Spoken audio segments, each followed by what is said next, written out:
Parmi les invités d'honneur de ce colloque, Monsieur Christian Preda, envoyé du secrétaire général de la francophonie, Venang a pu l'interviewer sur les grandes lignes d'activité de l'Organisation internationale de la francophonie dans les années à venir. Écoutons-en un extrait. Bienvenue au Vietnam à l'occasion de la journée de la francophonie. Pouvez-vous nous parler en gros des politiques prioritaires pour renforcer la communauté francophone que vous envisagez pour les prochaines années? Merci pour vos mots de bienvenue. Je ne suis pas d'ailleurs la première fois ici, mais la troisième fois. Je connais Hanoï, je connais également Ho Chi Minh Ville. Je vais me rendre à Hue et à Da Nang pour découvrir justement ces diversités de la francophonie dans votre pays.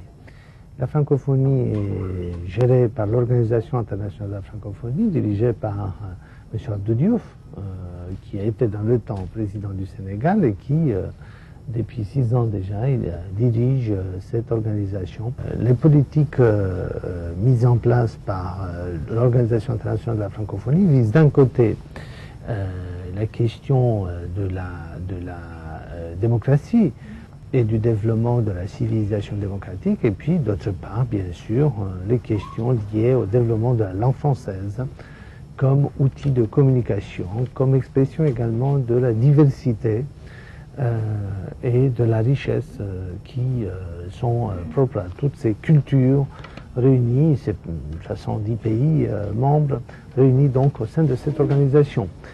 Il faut dire qu'en fonction des régions, il y a des priorités. Par exemple, ici, les classes bilingues dans votre région. Dans la région d'où je viens, c'est-à-dire de l'Europe centrale et orientale, moi je suis roumain, la priorité est donnée au niveau universitaire, la formation dans les filières universitaires. Il n'y a pas des classes bilingues soutenues par l'OIF. Il paraît que pour développer la communauté francophone, il faut absolument encourager l'apprentissage et l'enseignement du français dans les pays membres. Alors, qu'est-ce que l'OIF va faire dans ce but à l'échelle mondiale en général et au Vietnam en particulier? Justement, c'est des politiques qui visent l'appui des professeurs et des élèves, des professeurs par des programmes de formation, mais également pour des élèves, l'OIF, par l'Agence universitaire de la francophonie, entre autres, soutient des programmes, des classes bilingues ou des programmes de mobilité, de bourse, qui permettent aux différentes élèves étudiants des pays francophones de circuler, de découvrir les expressions francophones dans les autres pays. Par exemple, des étudiants roumains qui se rendent en France ou des professeurs français ou belges qui viennent au Vietnam ou dans d'autres pays pour enseigner le français ou des matières scientifiques.